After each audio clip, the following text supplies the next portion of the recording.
We're going to keep those, aren't we? We're going to keep them on. Okay. Yeah, give you a nice bit of radiance. Yeah, I thought you might want a bit more rim, that's all. Like a bit more contrast. Contrast. Yeah. Like... We do have shadows. Okay, as long as you've got shadows. We've still got shadows, yeah, there's plenty of shadows. We've got some Rembrandt thing going on almost. Where am I looking at? Am I going to be looking specifically at you, Darryl? Yeah. Because usually you don't look directly at the camera. Yeah, you can just look at me and... Yeah, slightly off the camera. Yeah. I'll just move this over so you can... No, because that's going to be in frame. That's alright? Another frame? Yeah, still fine. Oh, okay, sweet. So Can it get any closer with that mic? Or how close do we want to get? Decent hypercardia. Maybe a little bit closer. Yeah, I'll tell you when it goes up. Problem when you're interviewing someone who just knows this shit too much. I'm trying not to like... Maybe just angle it up now so it's just pointed at his face a bit more. Do you want to hold it? So I think I'll just loosen that off. Drag it back like... Yeah.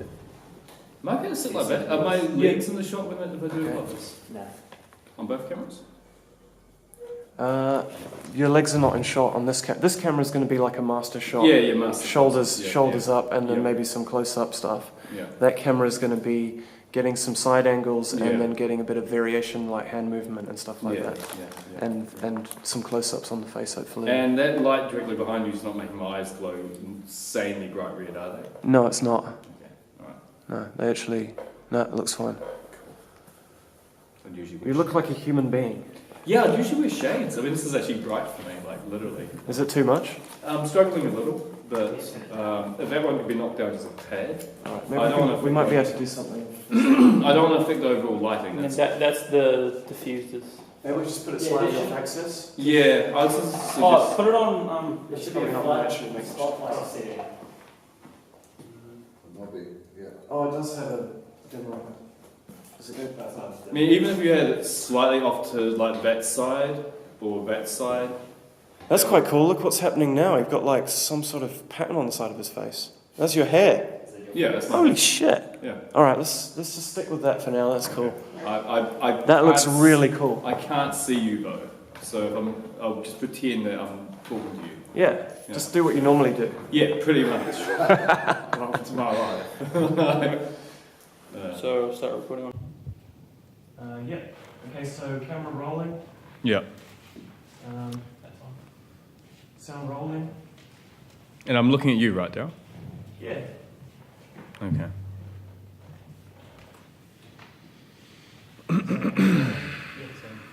I have enough freedom to move like this. It's not causing. You can just totally relax now. Everything's basically sorted. Yeah. Cool. Right, so.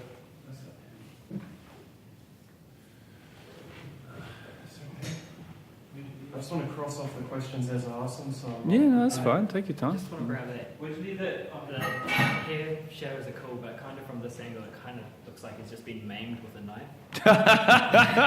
So I don't know if that's like. Let me see.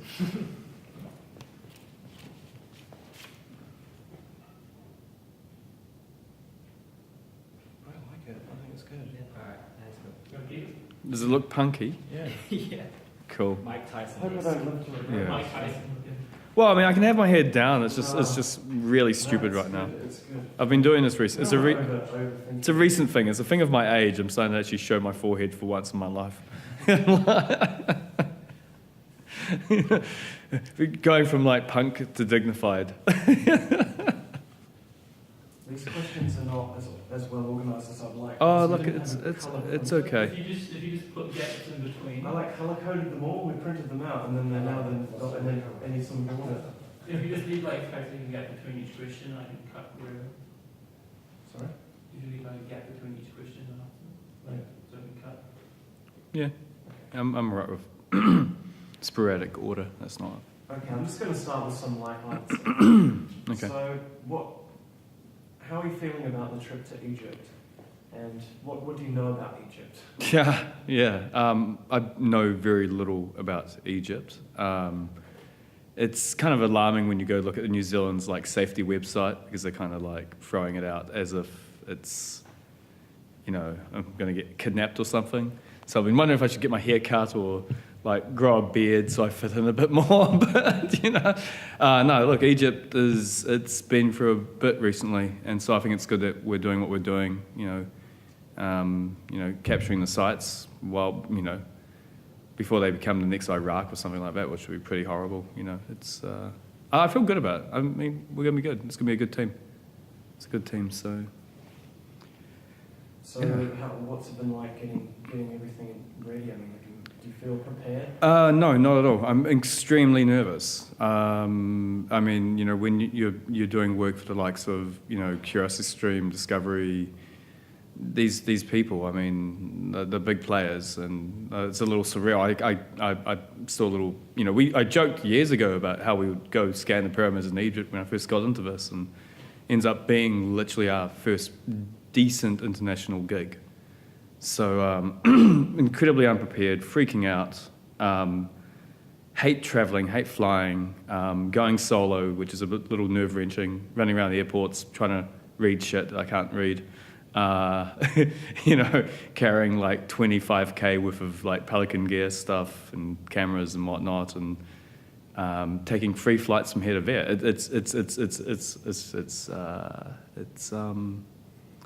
It's probably why I haven't been sleeping much for the last few days. Getting a few hours a night, nerves are shot. But if you're not nervous, then you're not challenging yourself. I mean. Please expand on that. Well, the only way you progress is by, not, I wouldn't say by fear, but progress by a sense of not quite, achieving to the level of standard that you believe you could achieve at. So, there's a lot of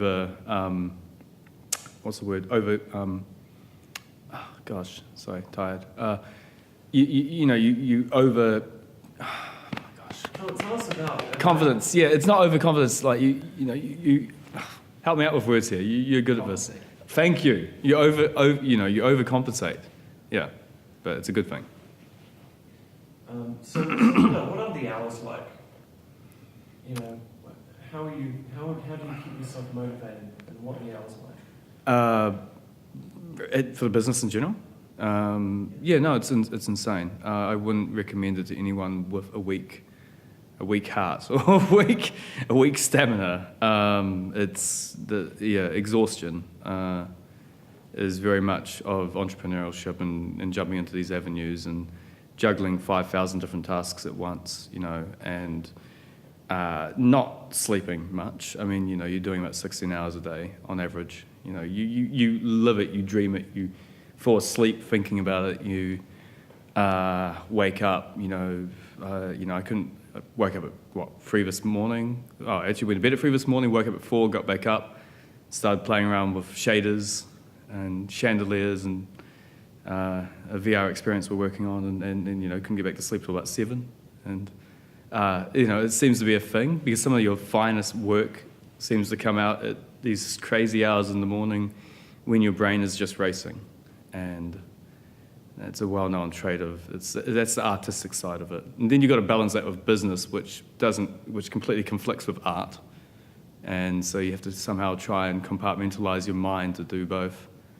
So you become rather dependent on means of relaxation one way or another, which I'm not proud about, but yeah. So what do you do to relax? I probably drink too much brandy. I don't know. You find, it becomes a manic behavior. You literally become manic in your process. Like, I would not be lying if I said for the last 3.5 years, I have not thought at any one given time about the work I'm doing. It's, why I love spending time with my moo, my daughter, is it's the only time I feel like in my life that I actually can take a step back. But yeah, but otherwise, when she's not around, you do fall back on vices. There's no doubt about it. Yeah. How did you? Yeah. Sorry to interrupt. No, sorry.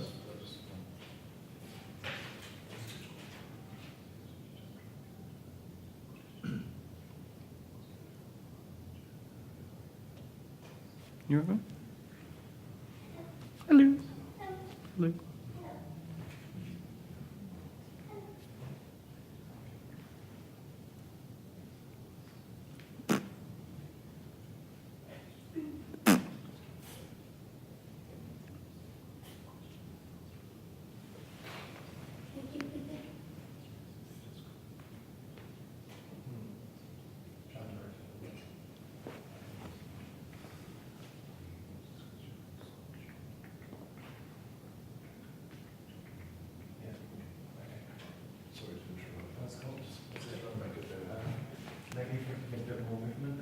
In the hands? and stuff like that. Yeah. Not from you, I'm talking to the camera. Oh, okay. Yeah. All right.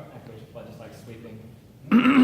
Yeah, just have fun, man. Like, there's no wrong way to do it. Right. Just, Well, you want one steady, and you want, it's nice and steady, so just... and you want one that's getting occasional close-ups of face and occasional close-ups of hands. I can animate myself a little bit more as well because I was restraining a little from shots. Oh, yeah. Yeah. Okay, positions, everyone? Yep. Okay, cool. So, getting into like a bit of a different area. Yep, yep. How did you first hear about VR? And like, you know, what is your take on the history of VR? Yeah, I mean, look, I was a fan of Beyond 2000 back in the day. Always into graphics and stuff like that at a very early age. I was playing around with, Deluxe Paint and 3D programs when I was like 9 years old, back in like 91 on Amiga. I honestly, it's what I refer to as where art meets science. That computer literally changed my whole perspective of life. It got me into the creative realms, but it had that, it had that technical element to it. And that was good. But yeah, VR was a thing in the 90s. We all know it was hilarious, and it crashed and burned. But it was exciting, and I never forgot that memory. And so when the Kickstarter first came up for the DK1, I was right there right at the beginning. Jumped right in on it, not really knowing what the hell I was doing, but it was good for shits and giggles. So it was fun, something to play with and break. And then, of course, you went to SAE. How did you find that? Yeah, well, once again, it's interesting. In our field in VR, it's really bizarre. Sorry, I still have this one. It's it's really bizarre. Is that going to be a consistency issue? No. Okay, sweet. Problems when you do this too much.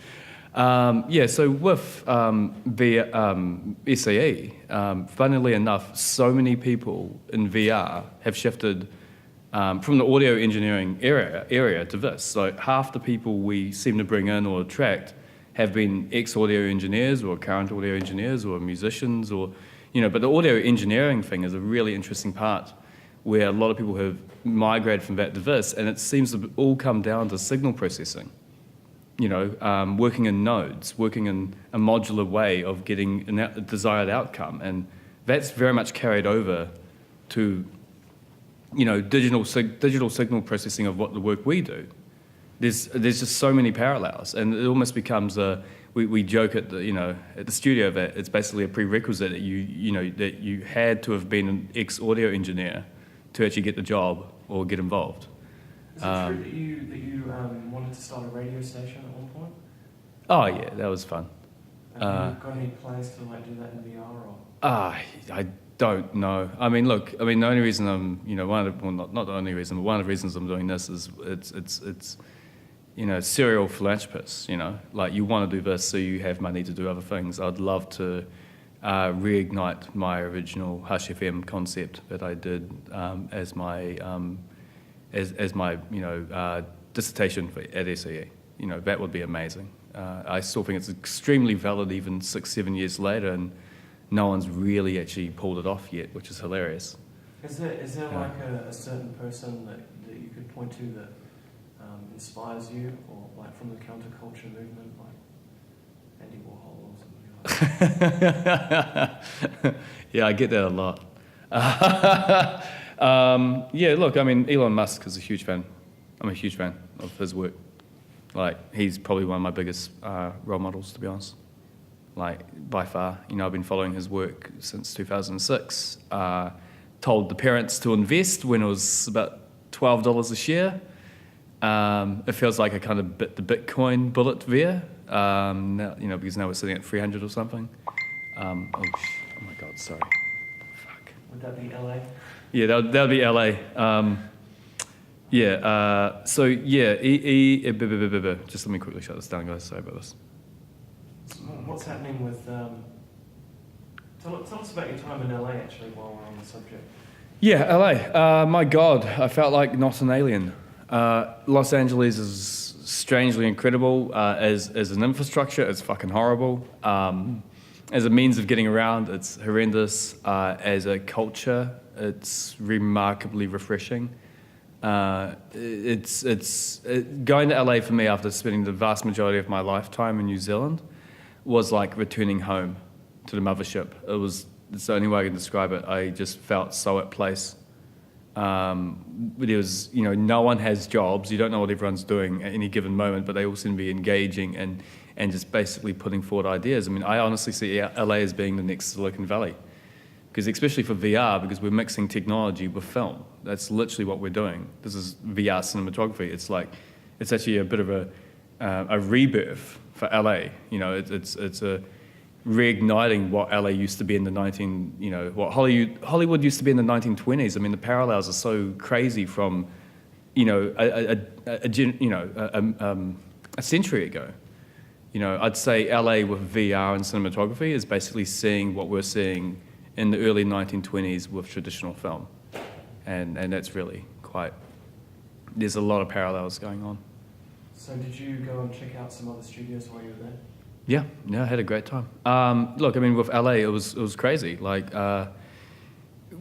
there with no intention of even going there. The trip to the States was literally like a last cry for help almost because of the frustration I'd been going through in New Zealand with just not getting any traction or momentum or anything like that. It was completely unprepped.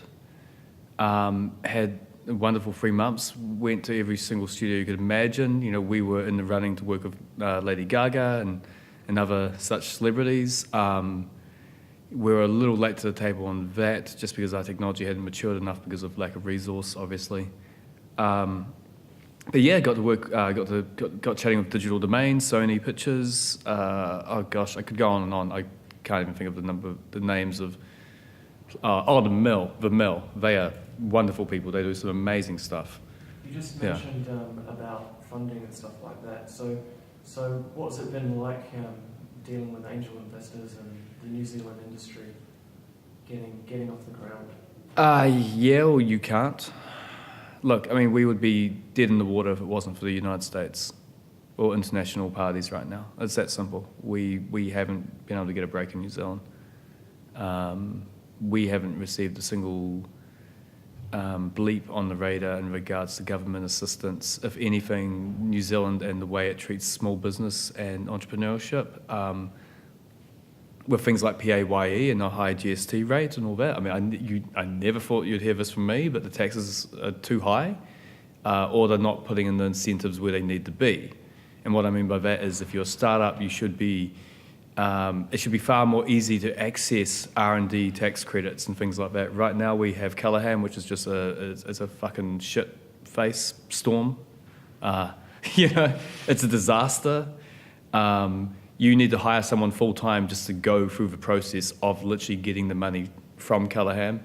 What Callaghan has actually entrepreneurially spurred on is the fact that there are now people who have startup businesses just to help other businesses acquire money from Callaghan. So if they were trying to achieve innovation, they did it. No, the New Zealand scene is absurd. We need to go back to the days of Auntie Helen, where we actually put in the effort to build up the film industry, because this is essentially film industry 2.0 that we're talking about here. And New Zealand seems to be the last country that seems to have got it, and it's really disappointing. Yeah. I don't think highly. This country's put me under a tremendous amount of strain in regards to trying to make this stuff happen. So yeah, it's. How did you find? We just take a. Yeah, let's go. Now the will.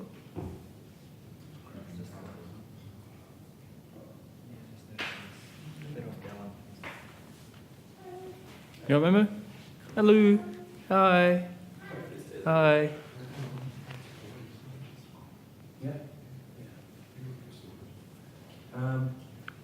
Can we continue? Bill, did you want to grab some video on the phone? You want to be a filmer? Yeah, just don't make any noise though. What if I whisper you the question and you ask him the question? Or is would that be a bit? Oh, I'll just keep it pro Darryl. Just try not to let you get bored, eh? So. Oh, I'm giving it a phone. Okay, Momo. Just, press the... Oh God, let me just stop this. Oh, That's a camera. why is the damn light? I'm sorry, Darryl.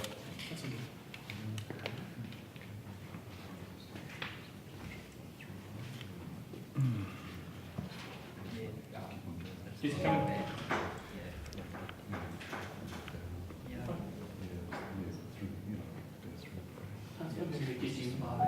Okay, there you go. All right, go by the seat. Don't drop it. I mean, it's really... Yeah, it's recording. So just, you can record back there. Get just, press record. That's fine. Alright. Cool. She's happy? Yeah, she's good. Alright, Yeah, cool. yeah. So, how is VR important in today's society? Big question. Huh. Well, I mean, it's like saying how is film or how is any kind of medium that comes about from progression of technology. We won't really know what level of play it has until it has made itself indispensable. So you can't really define how it is important because we honestly don't really know. What we do know is we can ask how traditional mediums are important and how they have inspired us and how they move us. I think VR has the avenue to be far more compelling. I can tell you this, what you experience on traditional mediums, you can't experience on VR because of the empathy factor. Like, certain things are just too grueling, too intense, violence of any nature or anything like that, or, we have become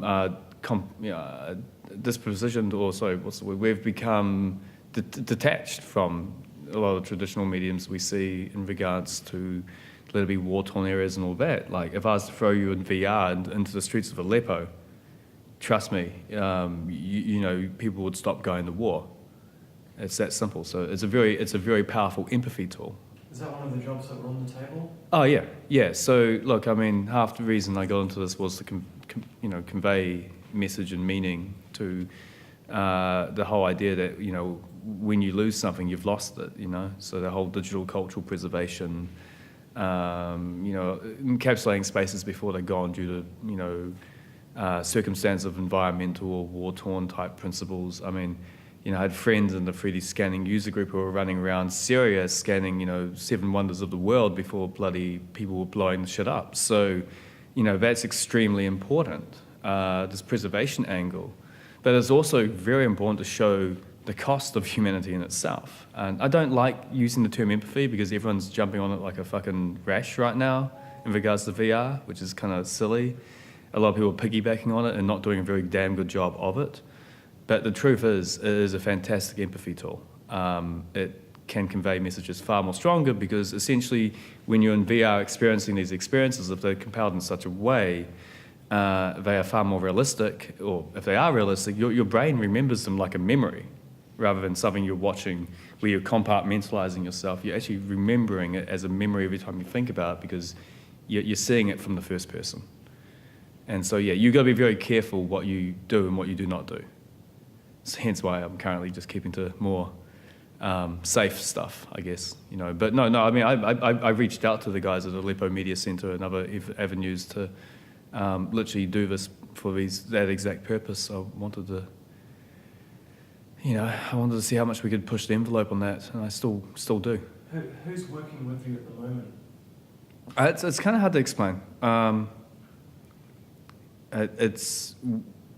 We have a core team, which is very small, but we have a lot of friends.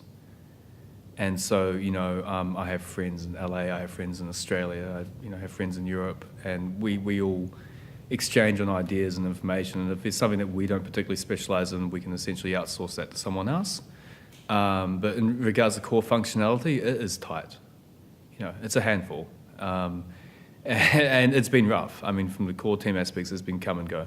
It really has been. So, for the point of whenever this video comes out, I won't drop names because, they probably would have changed by then. I was just going to ask you about too. No, I don't want that official. So, I mean, I can speak about employees, but I won't speak by name. It's once again, I hate to say this. There seems to be a mindset in New Zealand where everyone's very happy a lot of people seem very happy to just continue with status quo and go for bar jobs. And there's this whole thing about what creates enthusiasm. Like, so, you'd think would it be financial gain, but no, it's not in some cases because some people don't need that. Would it be changing the world? Apparently changing the world doesn't motivate some people. Would it be travel? Would it be any of these things? But sometimes it's just hard to find good people. I mean, New Zealand refers to it as the brain drain. It's a real thing. A lot of the very best people have migrated to either Melbourne or Los Angeles or New York or San Francisco, or Berlin, because there's a critical mass happening in these places that allow people to actually bounce ideas off each other, and that's what we struggle with here. Vast majority of people in Auckland spend their time just trying to fucking pay rent, and do it on very low wages, and so you actually are stifling a lot of creativity or a lot of the ability to have freedom of creativity. I'm a huge fan of the concept of universal basic income. I mean, this is a must to actually allow people the freedom to actually, to go forth with their endeavours. I mean, in all honesty, it's something I would like to bring up as I consider myself as one, a great proponent of it, because if it wasn't for me being able to be on the DPB, raising my daughter, I wouldn't have had the time to do any of this. And so it's only now that it's starting to turn around and actually starting to bring us in means and employment and revenue and gigs and all the rest of that stuff. If it wasn't for that ability in the first place, to have that ability of freedom to research and spend years just being locked away in a den, I'd argue none of it would have really had the opportunity to happen. So, how is the industry in Melbourne, and what was it like when you were over there? It's just critical mass. There's just more people engaging. I mean, look, in Melbourne, people in hospitality have the ability to, live good lives. It really is. Oops, sorry. Okay. We're doing a shoot.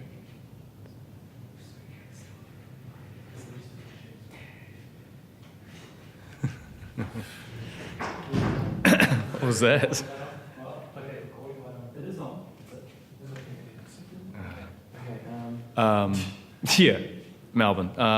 Yeah. What did you think of Melbourne? Well, no, I mean, Melbourne and LA, it's just they're all better. They have more activity going on.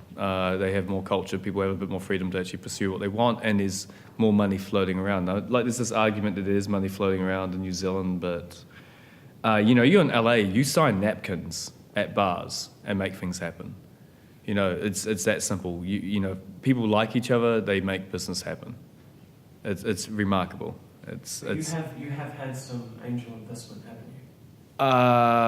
Yeah, pretty much the only other tech startup story from 20 years ago that picked up, which is kind of, once again, it all comes back to music, doesn't it? Serato. So Serato was, AJ Burnshaw liked the idea of VR some time ago, about a year ago actually, and saw what we were doing. He wanted to start up his own VR company. We were already doing our stuff. That didn't last very long. Lovely guy, beautiful man, fucking quite a character. But as far as business went, we just went our own ways. Best way to put it is we just saw it very differently. Some of us had more time than others to actually keep the ship on the straight and narrow. The whole venture almost took reality virtual completely down, so that wasn't good. I don't blame him personally for that, but I would say, if you are clear on your idea and your endeavour and what it is you want to do, don't have others meddle in the way you go forward with such things. I thought Yeah. things were good, like things have changed since last time we, No, things are good. yeah. No, things. This I'm talking Seem about. very, I'm talking in the past. things are going okay now, aren't they? I mean, Well, no, I mean we don't have much to do with each other. If that's what you mean. I mean, are we talking about the business or are we talking about AJ? Me and AJ are fine. yeah. But he's an awesome person. He's a lovely friend, and he's a very intelligent guy.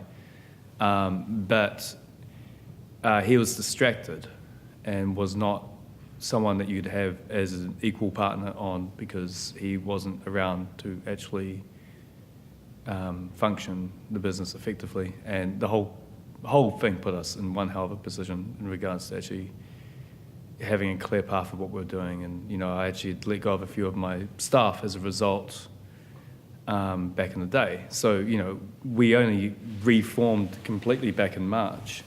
So it's only been about 6 months that I've had the reins back. How has it been having the reins back? Oh, it's been fucking fantastic. And we've achieved what we actually should have achieved a long time ago, but we have achieved it in the way that I suspected we would have achieved it. And I won't lie, I feel bloody vindicated. Because, being able to actually steer it in the right direction, I mean, literally a month after, I'd kind of got back into control, even with the limited resources I had, which was literally next to nothing. As I said, the whole thing was a very costly endeavour. After a month of having it back in my hands and just basically moving the whole operations back to my office/lounge, like as hilarious as it is, after moving out of a 250 square metre inner city flash as office, we got NVIDIA, we got Epic Games grants, we got international report for work, because I decided that we're focusing on one thing, and that is just impressive content. And that was good. So getting on to content a bit more. So let's talk about a few of the jobs that you've done. Let's talk about the Sky Tower job. Yeah, that was fun. So tell us about that.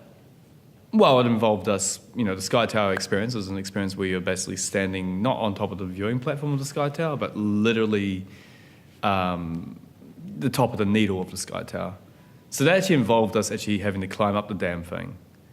And you have to climb up this narrow tube, right?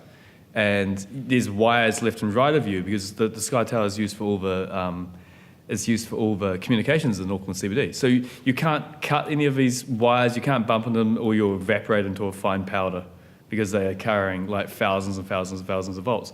And you have to be harnessed the whole entire time. So you literally got the harness that is like leading you that whole entire time. And there's these little outlets throughout the Sky Tower from the viewing platform upwards, level 17, 18, 19, 21, 23. And they have these little like hatches that you get on a submarine that you basically come out of. And there's this kind of mesh wiring around them that stops the radiation from cooking you. But you can actually go out there and take photos in this mesh-like structure. And that allows you to, so it allows us technically to scour the Sky Tower and take a hell of a lot of photos. It allowed us to essentially do a 3D reconstruction of the CBD in all its glory. And so it's not a 360 view picture. It's like literally from that 360, from that data set, we're able to, within reason, travel around the city from that perspective with enough parallax, which is pretty remarkable. And it really does give you proper vertigo. I can literally tell you, when I was developing the demo, any phobia of heights I had were very quickly diminished from repetitive exposure to these howling heights, So that was great. Could you give us a bit of a description of the Mana VR? Okay, so we've done other stuff as well. Mana VR is an interesting experience. It's just really simple passion project.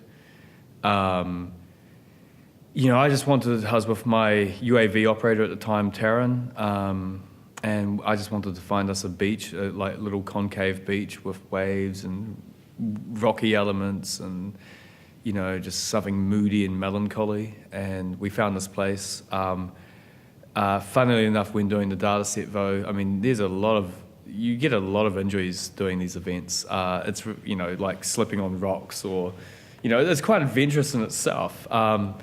But yeah, actually when doing Mana VR, which is a remarkably simple experience, you know, it ended up it was originally just a beach scene, but it kind of went towards more this kind of Mana culture, mid-eye type, you know, iwi type feel going on.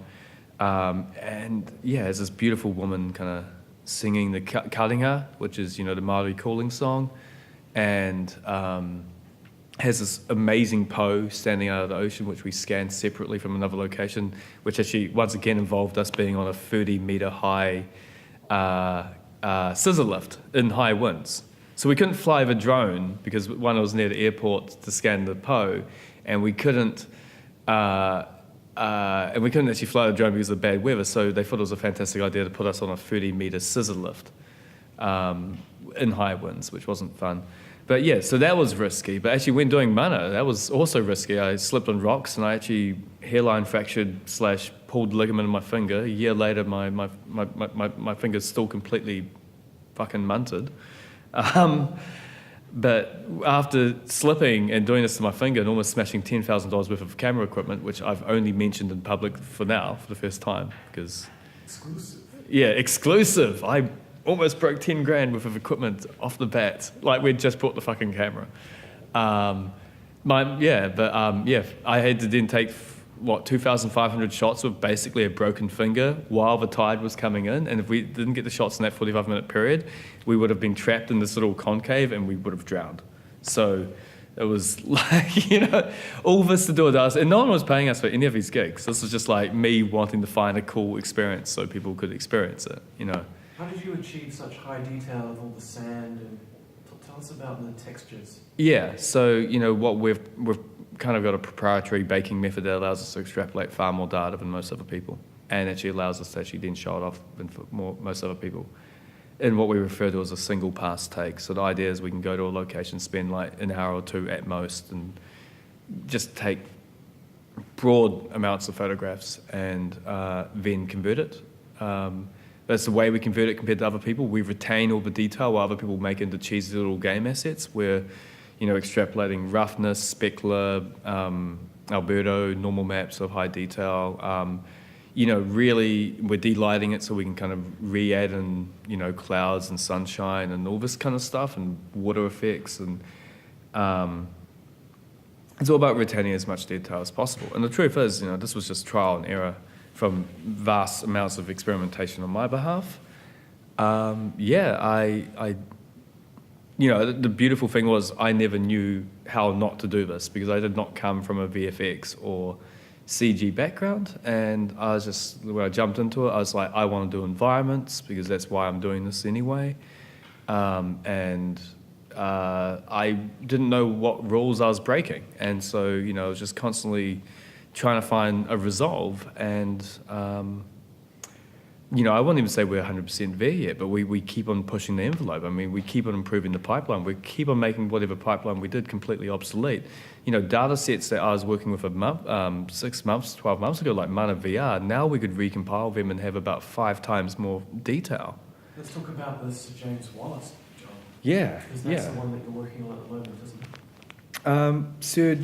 The homestead. Now that's beautiful. It's dragging out a bit longer than I'd like, but it's a fantastic example. The Wallace data set we captured like a year ago. I even did the paintings a year ago, and their detail was meh. You know, I always knew we could have done better. It's called when you don't have parties who actually, you know, carry with you your madness or your obsessive endeavour of like getting detail. So, you know, a year later, now that we've actually got some money in the bank, and, you know, I was like, let's just get this done.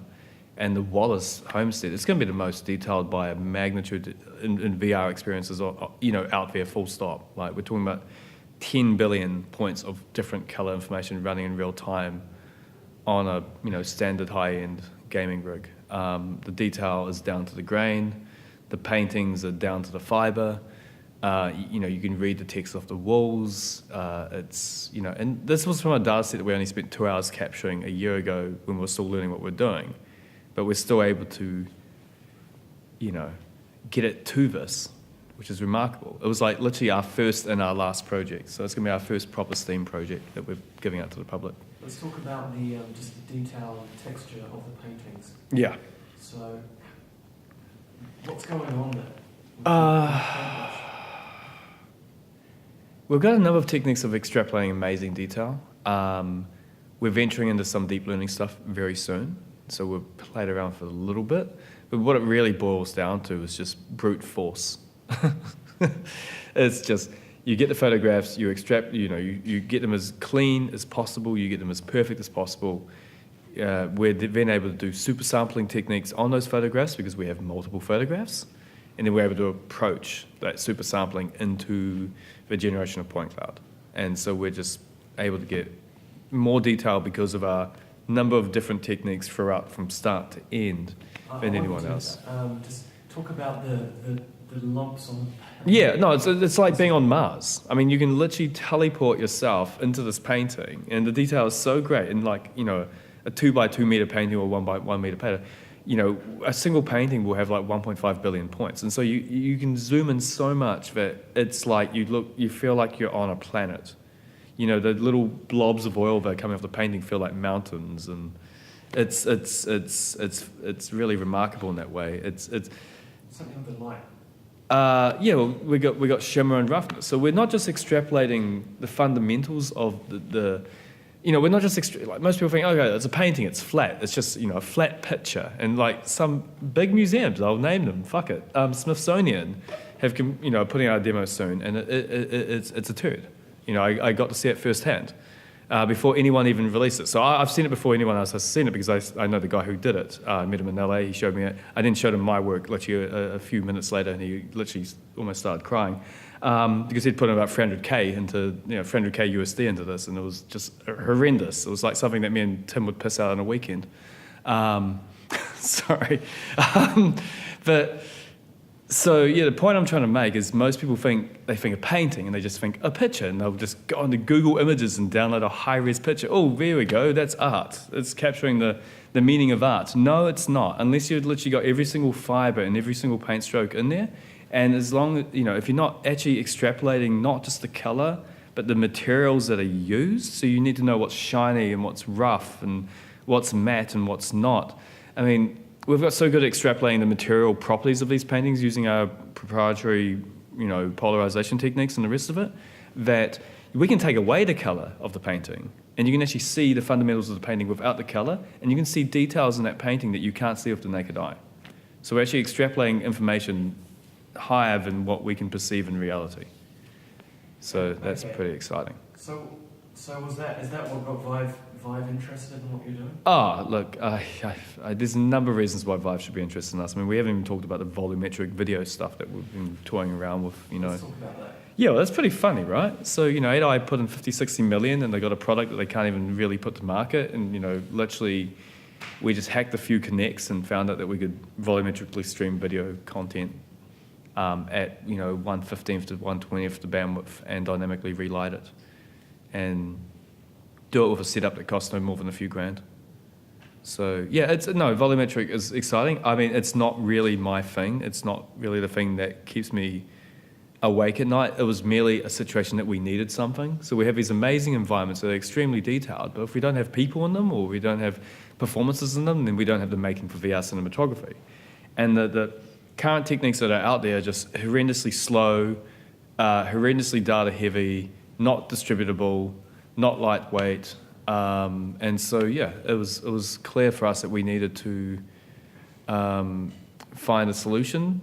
Someone asked. This is one of the mottos we go with. Like when we have a client wanting us to do something, we only take the client work if it's actually going to challenge us and push us to do new things. We're not actually interested in work for work's sake. We're far more interested in work for R&D's sake.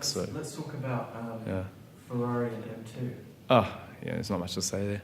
Oh, come on, man, because we're going to show some of that. Yeah, so, it was hilarious, right? So I started doing the UAV cinematography stuff just to try and make money so we could pay for the research for the R&D for the VR stuff, right? Like that was really just, let's buy a drone, let's get a few GoPros and make some cool videos to try and make money. So I just ended up running around just basically finding out who had a Tesla in New Zealand and asking them if we could drive it around for a weekend so we could do a video.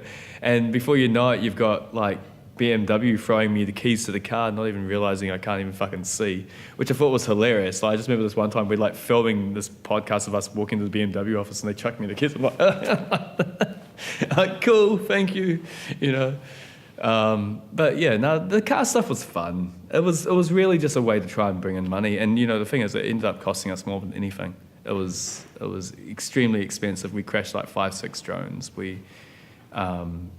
didn't get paid like at all. We got paid for like one gig, and that was the this window cleaning company in Auckland CBD. We did these amazing shots of flying through Auckland CBD with a UAV of window cleaners. We made the most amazing window cleaning advert you've ever seen, and yeah. They paid us like $4,000 for it, and it didn't even get like any views because they didn't put it up anywhere where it would have got any views. What did we shoot with the Ferraris? Just GoPros and a Phantom 2. Oh, actually no, with the Ferraris we used Inspire because we had a good friend loan us his drone. What were we actually capturing? With the Ferraris? Yeah. 30 years of Ferrari. So Ferrari had like lent us like 10 cars of a 30-year time span to go film. And we had like 4 hours to film all of them around the racetrack. And so we're just like running around in the car, chasing the Ferrari with the drone and GoProing it up. It was cool. Okay. All right. Yeah. So I don't have much to say What about are the major client jobs? Well, I mean, you've got obviously Egypt, which you've mentioned. Let's talk a bit more. No, I'm. What are the other client jobs that we... Oh, what about the nighttime drone footage? How did that come about? Illegally. So a lot of people are paying for it now, which is great. Yeah, so like, once again, you know, we jumped into this not knowing what the hell we were doing. It was just like, okay, I've got a VR headset, okay, I've got a drone, I've got a camera. I mean, even the photogrammetry stuff was by accident. Like, I didn't even think about using the drone for the photogrammetry when we started. Yeah, it was just, we were stupid and we were flying around a drone at midnight through Auckland CBD, not realizing that the Westpac rescue helicopter was flying only a few hundred meters above my house on exactly the same flight trajectory. Yeah, we got told off. But the beautiful thing was they were very nice and still let us use all the footage that we got. So, you know, years later, I've still got people like asking if they can license our footage that we obtained illegally when we first got our drone. So, yeah. Maybe we won't dwell on it for too long, but No. Let's talk about what happened that night. What night? So the night that you were filming the footage. Oh no, I won't you talk lost about that. Chantal. No, I won't talk about that. Not around Moo, for one. It's not relevant. Well, it is relevant, but I'm not going to talk about it. Yeah, sorry, man. I don't want to bring her into this. Okay. We do want to talk about the fire as well. Yeah. Let's rewind. Let's go right back to the beginning. Before you got into the VR, let's talk a bit about Commerce Street and what you were doing in the early days with the building computers and stuff. Yeah. Or it's a bit hard to traverse. Yeah, my brain's all over. We can talk about the fire, like Chantal saving us. Yeah. I mean, no, that was cool. She saved some people. It was pretty remarkable. I probably haven't had enough sleep to talk about it, to be honest, man. Like, yeah. Yeah. It's okay. You can No. I mean, I'm happy to talk about that. Like, if we go to the site, I'm happy to talk about it at some point. Then, I'm too tired, and I don't want to speak too much about it in front of the Moo. Okay. Sorry. So how's it been juggling parenthood and starting a business in New Zealand? Yeah, I mean, that's been tough. I had to make some very tough decisions recently. hence the trip to the United States. I mean, it was basically remain on the DPB as a dad, not bringing in anything, or essentially have to give up custodian rights to, actually get the business up and running and properly. I had two choices. It was either become successful or remain on the dole. It was literally that simple, and getting success in New Zealand just wasn't an option. And so I had to make some tough decisions in regards to primary custodianship, which really sucked for both of us. But it's like saying when you love something, let it go. And it well, comes back to you. it was just I was going to lose my mind if I had to keep on going through that. It's like 10 years of constantly being knocked back. I can talk about this. Mo and I both, Okay, good. So, I mean, yeah. how much did you spend? Oh. What do you think the family cost us, and how much did you spend? Maybe about 80k, 90k, and I never really got a day in court out of the whole entire thing. And so, when the house burnt down, they stripped me of my rights on the basis, even though we'd spent 4 or 5 years going through the court to have a 5-day hearing. It never happened because the house burnt down days before the hearing. That had been waiting 5 years to happen on the basis, and they basically just did. They basically said, nah, you don't have a house. But, a year later, I sorted all that out because, quite frankly, it was going to happen. So that's about as much I can say on that front. Who started the fire? We don't talk about that. We Was it you, Simon? Yeah. No, we have. I mean, like we all suspect it was something, but it's all right. It doesn't really matter. It could have been anyone. But yeah, the fact that it happened a year later, again at the new place after I wrote a comment on Facebook, makes me pretty certain that it was a friend of a friend. If you know what I mean. So everyone knows it was convenient. But I don't blame. I don't think it was. I don't think it was direct. If you know what I'm saying. I think it was just someone who thought that they were doing the right thing because of probably what they'd heard, basically. Oh, yeah, some lone vigilante or something. Yeah, thinking that they're instigating justice or something. Can you take us through like what happened with the fire? Like, did you wake up and Yeah. Look, a walk through? I don't want to talk too much about it here. I'm really sorry, man. I didn't realize I was I didn't realize someone would be arriving back from Australia today. But yeah, no, it was fucked up. It was the night of my 31st birthday. I was having a fantastic time, fantastic party, fantastic girlfriend, fantastic everything. And I was looking forward to having closure because of the case that was coming up in a few days' time. And to have all that happen and to lose everything in such a very short window, your home, your partner, due to, obviously what happened with her, custodianship, everything you'd known for so many years, 8.5, 9 years. It was difficult. It was very difficult, and but there's no but.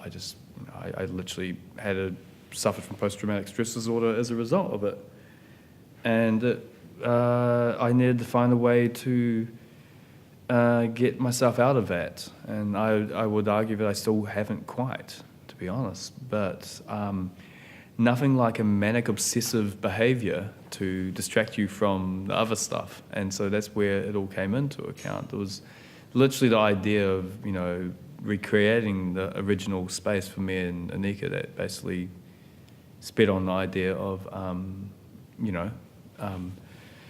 getting into the VR, because I'd read about US soldiers using VR for post-traumatic stress disorder and all the rest of it, and I knew that was an avenue because I always liked VR, and I thought, well, here's an excuse. And so when I discovered that I could use photographs to essentially recreate an environment, I was just like, holy hell, this is magic.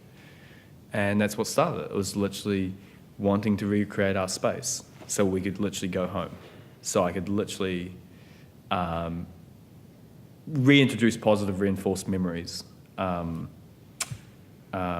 of that thing, because the PTSD was just difficult. I was waking up in cold sweats every night from the whole experience of the fire and whatnot. So and just constantly being taken back to the place. It was really strange. I don't know why the house became such a part of it. It was like the house represented a level of safety or something, and so my mind kept on just trying to take me back to the house. It was weird, and it's not so often anymore. So I've mostly got over it. Yeah. Okay, cool. Yeah. What? Some people are going to ask this, so I hope you don't mind asking. But Yeah. With having vision impairment, if that's the right term, Yeah. How much are you? Oh, I think Egypt are crazy. How much vision do you have, and how does that vision work, and how do you still manage to do photogrammetry? No, I don't know. You have to sort of encapsulate the answer. I would say, yeah, I get what you're saying. So I guess with, even with a lack of vision, very low, approximately it's 120, so 5%, I'd always been very much into art, always. So the understanding of rim lighting or how light is used, sometimes detail can be a distraction. And I know that's going to sound contradictory to what I do, but sometimes it's more about how the whole entire scene sits, how the lighting sits in the scene. So when you're able to observe a whole entire thing and not get distracted by the detail, you're able to kind of get a feeling for it far more accurately. And other interesting things have kind of came about because of it as well. So when you hear sound, I hear vision. So I hear visual things, basically. So I'm able to use that for optical flow techniques when stabilizing footage, for example. I'm not even looking at the image, but a pitch will change quite vigorously if something's not right in the image, if there's a distortion or an element that's not kind of sitting right. So that's been quite useful for video editing. When I need to get stuff done for video editing that requires sight, I just push my face against the screen. Which is maybe why I like VR, because it's basically pushing a screen right against my face. So yeah, I don't know. The limitations of VR right now in regards to pixel density of the displays. Basically I can even see the shutter door, the screen door effect, even slightly on these standard consumer headsets. So I don't know. Are you more conscious of frequencies and stuff like that? Monitor refresh rates? Yeah, fuck yeah. Yeah, absolutely. So things like that. And those things I really play on. So I don't know. I have fairies. Even in my VR experiences, I try and simulate the hum that lights give me, right? And other people don't seem to notice it, but I know it's there. And so I'll try and imitate it as best I can to create a sense of flicker. If you're looking at a CRT screen in VR and it's not flickering like a CRT screen in real life, where it gives you that kind of migraine or that, that 60 hertz or 50 hertz flicker, you're doing something wrong. So elements like that, yeah. So it's kind of the overall observation of an image, the details that people seem to have a tendency to miss because their brains are so focused on all the little details. But how the hell do you, with the 5%, it's not 5% overall over the whole spread, is it's you have do you have an area in the middle that's or is it No, it really is over the whole spread. And it's really dependent on lighting. So, I can't read something close up to me or I can't see something far away. It's just blurry. It's probably one of the reasons I'm fucking nervous about Egypt, to be honest, I am terrified I'm going to be a liability. I won't lie to you. It's not the first time I've been in a very expensive museum with some very priceless artifacts and almost walked into one or two objects worth a few million and not realise. So it is a genuine concern, and so I'm having to be very aware of it. And how I landed such a job is just hilarious. And I'm certain they know, but they just haven't said anything. So I'm not going to say anything either. What's the plan while you're over there? We're scanning 2 tombs. We're scanning King Tut's, and then we're scanning the famous Queen lady person. Nefertiti? I can't remember. Ferratiti or Ferratata or something. I know I'm terrible, right? Nefertiti. Is it Nefertiti? Might be. Yeah. Okay. So we're filming Nefertiti, and we're also going to the Lexa Museum of Egyptian, art or Egyptian works, and scanning, 30, 40 different artifacts of a mixed variety, everything from statues to jewellery to, all that kind of stuff. But we're going to be, it's crazy. I mean, we get to stay in King Tut's tomb overnight. We have a security cartel that's travelling with us at all times, just to make sure we don't loot the place. Because, I don't even know what these guys are paying to get permits to these places. I can tell you it's expensive, though. So there's a lot of pressure. I mean, they're probably paying more in a day's payment just to get access to these spaces than, what we're probably earning from the whole entire gig. In Egypt, you have to bribe your way through everything, in all honesty. It's pretty terrible. Yeah. Okay. So how are we doing for time, guys? Yeah. It's 3:30. Okay, so... Okay. Shit. Yeah, we don't need... Moo, are you hungry? Dude, okay. Can we do a little bit of like more of a light-hearted sort of like daddy-daughter sort of thing? Oh, yeah, a few hours sleep we'll try. Do you want to be in the film? Awesome.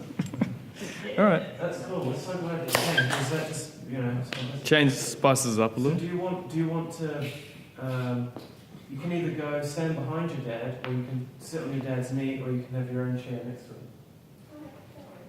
Okay, Yeah. so can we get that chair? Do you want to cut the footage and we can, or do you want to keep it rolling? Let's just keep it rolling. Yeah, have you guys got enough footage? Get straight into it. Hello. It feels weird being that far away.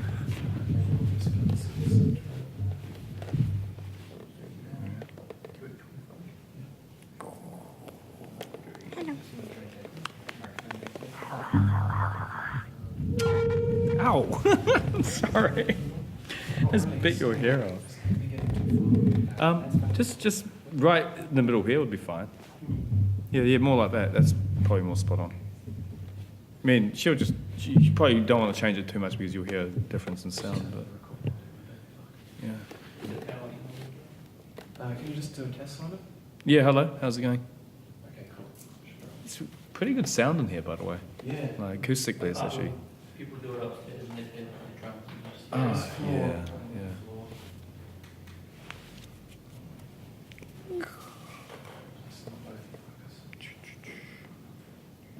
You actually caught me on a really good day because I'm so sleep deprived that I'm just basically autopiloting. I'm too tired to have nerves or even get like iffy.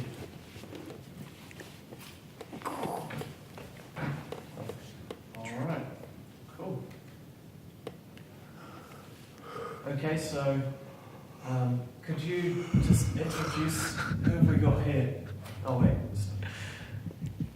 Yeah, who have we got here? Oh, hello, I'm Simon. I'm Nika. Sorry. Okay, so what is it like having a dad who's into all this cool technology and everything? Good. You should talk about your birthday. Remember a few years ago? When it was my birthday, my daddy got all my friends to try out the headset on the roller coaster, and all my friends really liked it. Some of my friends got scared. I think we had like one of the first headsets in the country. So, for Freeman's Bay, her friends got to like hop on the roller coaster for her 7th birthday. It was Or 8. 6th birthday. No, it wasn't 8. You're 9 now. Oh, yeah. It's like 3 years ago. Shivers. That was a long time ago. But yeah, it was awesome. So do you take after your dad? Are you quite into games and technology and all that, or is it a bit boring? I like building. Yeah. She's art and building stuff. Do you play Minecraft? No. but I'd like to. You do a lot of art though, don't you? Very arty. I've seen a lot of your artwork around the house. What are you working on at the moment? I'm building a hut. And do you sometimes get bored having to go to these sorts of things and Dad being busy working? No, Shame. no. Not even once. You never get bored. No. So you like the technology. That's cool. What's the most fun thing about it? I like the roller coaster game. It's like 3 years ago. It's alright. You think your dad should do another I one? like tilt brush. Yeah, tilt brush is awesome. Do you think your dad should do like another roller coaster game? Yes, and there was also a dinosaur game Oh where this my God. dinosaur came in and there were these like spiders crawling up you, and my daddy screamed. Yeah, no, I don't. Yes, you did. Yeah, I thought it was like appropriate to give a 6-year-old at the time. Like it's called Don't Let Go, and it was like this game where you had And to knives put your fell hands. down. Yeah, and knives fell down and they tried to kill you. I'm a really bad human. I'm really bad. No, I mean like it was cartoonish in my opinion, but still very scary. The dinosaur looked like so cheesy. And do you think you'll grow up to work in this industry, or what do you want to be when you grow up? A singer. Yeah, she wants to do what I did prior to this industry. Do you think your dad should be making music? I don't know. Maybe. Have you heard any of your dad's music? Yes, I have. I tried to play it to him, but he gets shy. Yeah. I gave it up when it was appropriate. Yeah. Not that this industry is that different, guys, honestly. Like, it's no, LA is LA. I mean, like, if anything, this industry is actually giving me that it's kind of giving you that aspect of life where that industry was like somewhat, I mean, I miss music, but yeah. Film and VR and music, it's all coming together. Do you like your dad's music, or is it a bit boring? Jesus. I like the video, but I don't like the singing that much. You're so kind. I live for this moment. You dick. So are you happy now that your mum and dad are getting along good and things are I feel like I'm at a a bit more counselling stable now session. with the court case? What was it like when it was all in a court case and all that? I don't know. I think that's probably for the best. We don't talk about it. Well, we do, but just amongst ourselves. That's cool. Is there anything that you think that we should put in the film about your dad? What should we make sure we don't miss out? He once ran naked and I knew she was going to say this. and there was this loud party outside at our little house, and everyone was screaming, and he got so annoyed that he ran out naked with a scooter and was like, and got so angry at them, and everyone ran away. And then once It's way to end the party, I can tell you guys. and then once at my school, we were on a bus, and this homeless guy sat on a child, and the mum of the child asked him to get off, but he said he has nowhere to sit. And then my daddy asked, "Do you have anywhere? Can you please get off? Can you please get off? Can you please get off?" Yeah. A bunch of screaming kids while me and this homeless guy are in a brawl on a bus. But yeah, I mean, you do what you do. Yeah, that was probably like the two most conversations I would never have had. The scooter one was funny though, What's seriously. the funniest thing your dad's ever done? You gave it justice. Or what's a funny thing that he's done? I thought those were pretty funny. I don't know if you're not going to get In much the better morning, than that. he always farts. Oh, shush. That's not funny. Yeah, because he eats spicy noodles a lot. Yeah. Okay. No, if it, Should we call it a that's it. No more. The other two were good enough. She did justice for them, but yeah, like it's a, That's brilliant. yeah. I'm gonna leave it at that. I could paint it a bit better, a bit more accurate. I think But the police and I'll just say this: the police and the school actually rewarded my behaviour for dealing with that homeless Yeah, guy. but he said he sweared too much. They were concerned with my swearing, but they were very proud of me for basically. I was really disturbed that none of the other parents actually jumped in and did anything. There was one Like, teenager who yeah. took him off the bus. Like this but homeless also- guy was literally causing extreme discomfort to this woman and her child, and I was polite. And after the fourth time, she's like, "You get the fuck off!" And then he was like this, I was like this, I was like, "Yeah, you dare, man!" This was all the kids, "Ah!"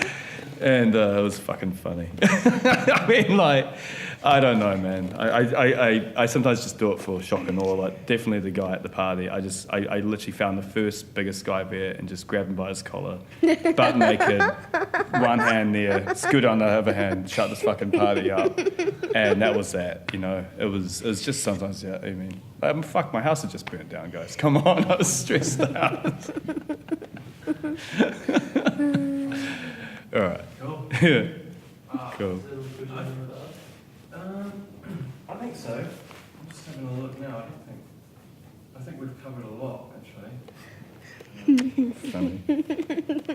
I didn't ask you about ARVR Garage, but now. Oh, don't ask about that's just New Zealand politics. I've pretty much. I did want to talk. I did actually want to go into the New Zealand industry a bit more, but I feel like There's nothing to say. It's Gone past it's that now. yeah. I don't care I anymore. didn't realise that we would have this opportunity to, Yeah.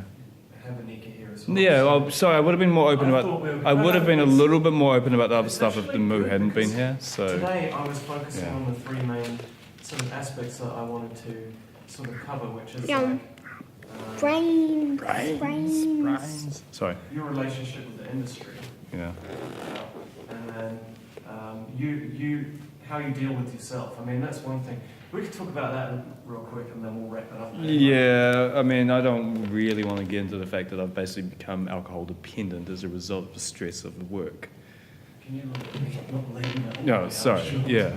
Yeah, I mean, like, it's just something, I mean, it's just, I think any entrepreneur, well, I mean, one, you have a traumatic event take place, which basically makes you predispositioned to this. Two, you had tendencies to begin with because, how you, prior to this, you were, basically living the life of a rock star pretty much, But yeah, the stress of just trying to run a business and keep it above board it's crazy. So I'm literally actively having to deal with just, demons left, right and centre. Funny thing is I've noticed travel really helps. It forces me to have a level of clarity. And so even when I was in the States, I was extremely just having a great time, but keeping things above board. I do find a level. I did strangely find a level of depression coming back here after Los Angeles, which wasn't great. Primarily when I'm by myself, but I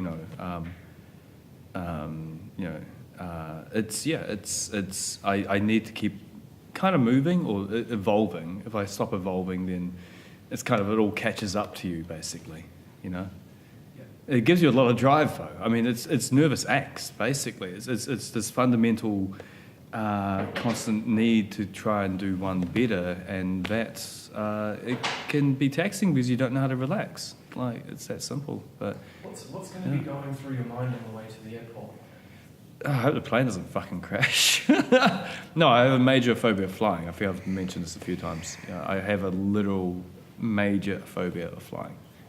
And where did that start? I can't quite pinpoint. It could have been the one time I was in this prop plane, like little two-propeller prop plane, the mini Cooper of planes, and we hit extremely bad weather. We actually took off in extremely bad weather. This from recording. Why did you? Yeah. No, it automatically stopped. Oh, okay. did it? Started again. Oh, has it? Okay. Is it still going? Or? Yeah, it's going. Yeah. Yeah. No, it's an irrational fear. I mean, I've probably highlighted that already. It's silly. The phobia of it is irrational, and I know this. Like, I'm more likely that my jug is going to kill me at home from being scalded from boiling water than I am from that by a factor of about 50 to 100. What's So, going to be going through your mind on the way to the airport? This is not helping, Darryl. I just have a stupid. It's just, I mean, 4% of people have a phobia.